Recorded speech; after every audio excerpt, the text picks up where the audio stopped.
All right, Rich Van Tassel back with you here on Sunday, October 23rd, 2016. Continuing on with our NBA preview, Western Conference now, and of course, the top team would have to be the Golden State Warriors.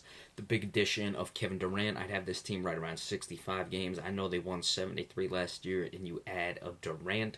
I just don't. I mean, it's very difficult to repeat 70 wins like that, and I feel that, well, obviously Kevin Durant is an addition. He's certainly going to take some things away from Steph Curry in that regard because you have two guys who need to handle the balls. I'm not saying it's a detriment or a problem, but certainly as far as winning 73 games, and of course you're going to have to mesh everything together at first to begin with. So look for them to be in the 65 wins. You also bring in David West, the veteran guy who can certainly help inside as well, even though the game's moving to a more small ball. We'll see how Draymond Green works with Kevin Durant. We've also got to keep an eye on not having Harrison Barnes anymore, a guy who stretched the floor, which enabled this team to certainly hit the threes that they were able to hit throughout the year. So that's certainly something that we're going to keep an eye on in the meantime. But look for this team, of course, to be top end. No reason not to expect that with the addition of Kevin Durant. So again, 65 wins, Golden State Warriors on top. After that, I'm really not sure where to go with the second place team. I'm going to stick with the San Antonio Spurs despite the loss of Tim Duncan. Tim Duncan was obviously getting up there in age, but still provided a lot defensively for this team. You do have, obviously, Manu Ginobili getting up there in age. You have Tony Parker, who's only 34, but certainly still up there. You bring in Paul Gasol at 36. Let's see what he's going to be able to do, replacing Tim Duncan. Certainly not the defensive presence that Tim Duncan was, but going to help. They brought in Ryan Arcidiacono, the rookie from Villanova. Usually I wouldn't be too high on a pick like that, but we know that San Antonio finds later round picks. So we'll see how that works. And of course, Kawhi Leonard, sensational player, offensively, defensively, was last year's Defensive Player of the Year. Swept the voting when it came to the all-defensive first team. So, I do have question marks with this team, with the age, with bringing in Paul Gasol, but, the rest of the Western Conference has a few question marks as well. I like the Spurs around 58 wins, maybe a little less because they're incorporating new ports. And, of course, you have Greg Popovich coaching, and we know he doesn't necessarily care too much about the regular season. He'll certainly pace his players, especially with the age they have. Third place team, again, the Western Conference is a difficult one. The Los Angeles Clippers, I'm going to go with. Very simple. This team, the window is closing. I don't know if it's shut yet. I think they have one more chance. They're gonna have to be consistent all year. Make sure Draymond Green, can start hitting free throws, can be on the court late in games, be the defensive presence. Blake Griffin, no shenanigans this year. He stays on the court. I like the addition of Brandon Bass. I've always liked Brandon Bass's game. I think he gives them a nice presence off the bench. Paul Pierce, as much as I love the guy, I'm not sure what he has left. I would have preferred he retired. They lose Jeff Green off the bench, so some question marks. But, as far as this team, it comes down to, the three of DeAndre Jordan, Blake Griffin, and Chris Paul making things happen. It's now or never for the Los Angeles Clippers. Fourth place team.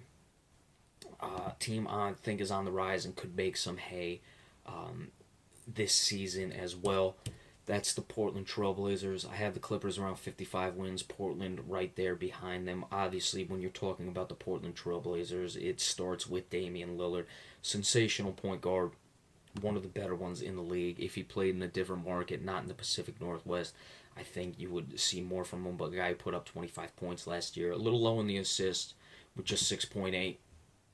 But certainly he's a great player, that is. I like the addition of Evan Turner to help with the bench. Let's see, he might start, but can certainly run things for this team. I think bench scoring is where they struggled, and just more of a third option as well after C.J. McCollum, last year's most improved player, a guy who put up over 20 points per game, just over 20 points, just shy of 21 points per game, shot over 40% from three-point land.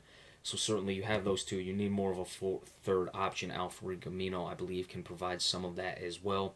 But I like the addition of Evan Turner to this team a lot, and I think that's really going to help this team move forward and possibly make some noise. They've been to the second round a few times. Now we'll see how far they can go.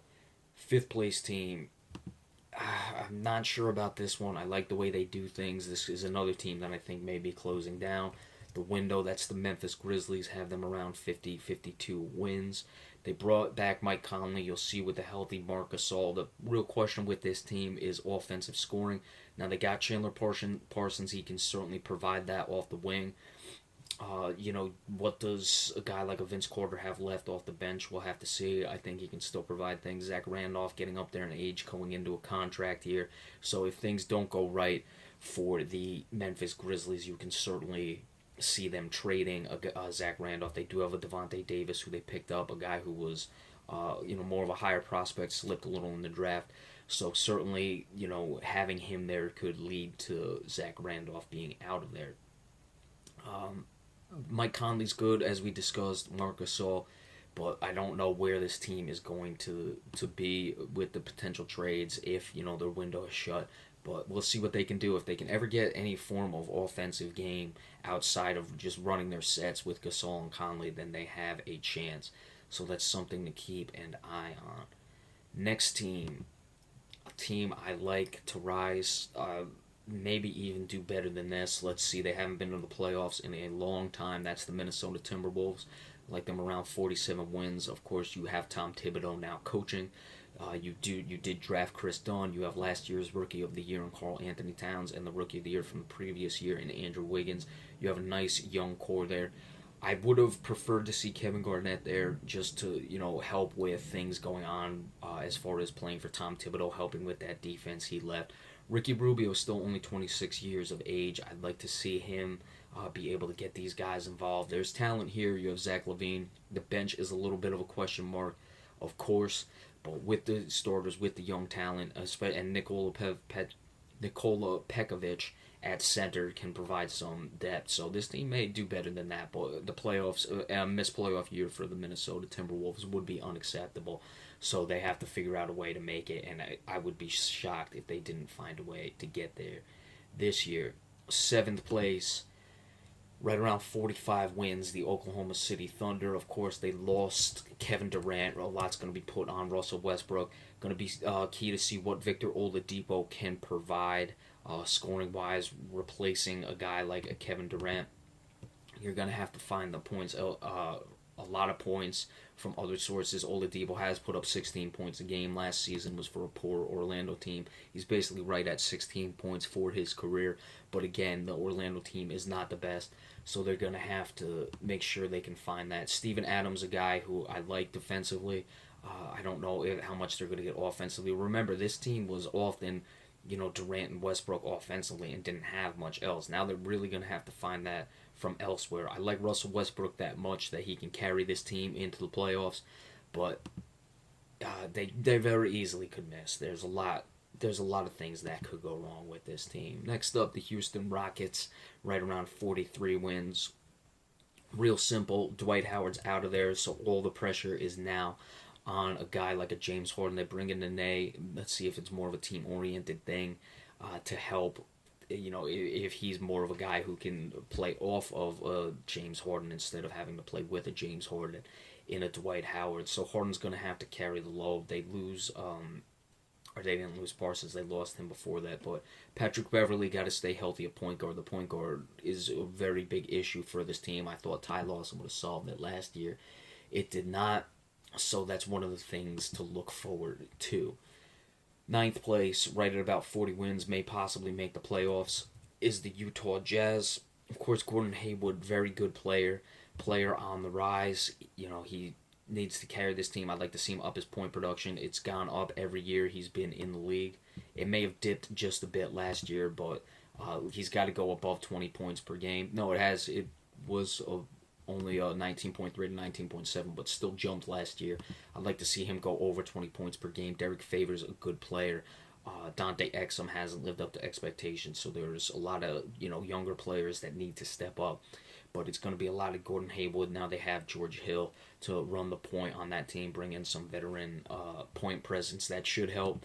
Possible playoff team this year in the Utah Jazz. I think they're going to come up just a little short. Dallas Mavericks are next. I expect, the things will really start to slide despite the addition of Harrison Barnes. I hold Dirk Nowitzki in high esteem at 38. I don't know what he can still bring to the table. He's been putting up points, but as far as just being able to carry a lesser team, it's going to be difficult for him. 18.3 points last year. No one works harder than Dirk Nowitzki. But, Harrison Barnes is a guy who plays off of others. Andrew Bogut, if he's healthy, provides some punch. J.J. Barrera, a good bench player. But there's just too many question marks with this team. And I see them sliding and, falling out. And possibly even falling more than just the 10th place. 11th place, Phoenix Suns. That mess that happened last year. We'll see if they can just move on. They don't have anyone who really jumps out. Brandon Knight, a decent player. A team-oriented thing. You have Earl Watson. They just really slid last year. They have a lot of younger players now. Of course, they drafted Marquise Chris. A lot going to be put on him. Devin Booker, a guy they got as well. They had the 2 first-round picks. So they're going to have to, make sure they take care of things and develop those young players. I should have mentioned I have Dallas around about 38 wins. I have Phoenix around 35. I think the young players will start to develop a little bit and move forward. But there's a lot of improvement that needs to happen with Phoenix. Let's just leave it at that. New Orleans Pelicans, a team that very well could move up. They had a disappointing year last year. Of course, there was the injury to Anthony Davis. He's coming back. Hopefully, he can play very well. Etuan Moore, I think, is a guy who's been underrated throughout his career. He can provide some offense off the bench. He's still only 27. Tyreek Evans, a guy who's never really lived up to expectations. He's put up numbers in this league. Last year, 15.2, 6.6, assists, 5.2 in the rebound department. So he puts up numbers, but for whatever reasons, his teams don't play well. If they can develop things, Anthony Davis comes back strong, this team could make the playoffs. I have them right around about 32 wins, however. So you're gonna have to have Tyreek Evans really elevate his game and Anthony Davis to really come back for this team to make some noise. Denver Nuggets, the 12th place team, around 30 wins. Just not much there. They've really struggled since letting Carmelo Anthony go. And things haven't, I know they made the playoffs a few times, but all in all, they've really been on the downturn. Emmanuel Mudiay going into his second year, going to have to pick things up. Danilo Gallinari he's just not, there were times I thought he might be the guy, despite being just under 20 points. I don't know if he can necessarily be a leading scorer, for lack of a better term, on a good team. Kenneth Faried may be out of there. He can certainly do things defensively. Too many question marks, right around 30 wins for the Denver Nuggets this season. Next up, the Sacramento Kings. About 28 wins. They have DeMarcus Cousins, so there's always potential there.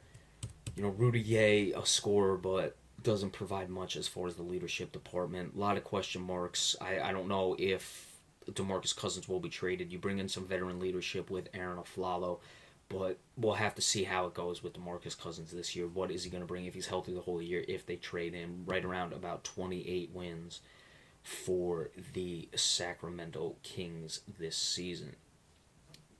The Lakers at 14th spot.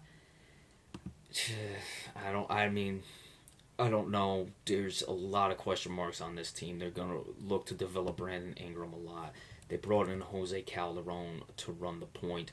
That's going to be something you have to look at. They still have Metta World Peace on the team. Who knows? The Lakers are a big, big, big time mess. So, look, it's going to be a lot of developing Brandon Ingram, getting things going that way. And we'll have to see what happens with the Lakers. I like them right around 20 wins. I don't see much more than that. It's a mess for the Lakers, and I may have gone a bit out of order here in this because I believe that's it. I don't have any more teams. I don't see who I'm missing here, so I may have missed one. But, Lakers, question marks abound for this team. So, there's your Western Conference preview. We will do the rest of the game recap tonight for the NFL games. Be sure to stay tuned for that. We will do weekly NBA reports on Sunday. We did them Tuesday last year, So be sure to stay tuned for that as well. Thank you all so much, and we're looking forward to the NBA season.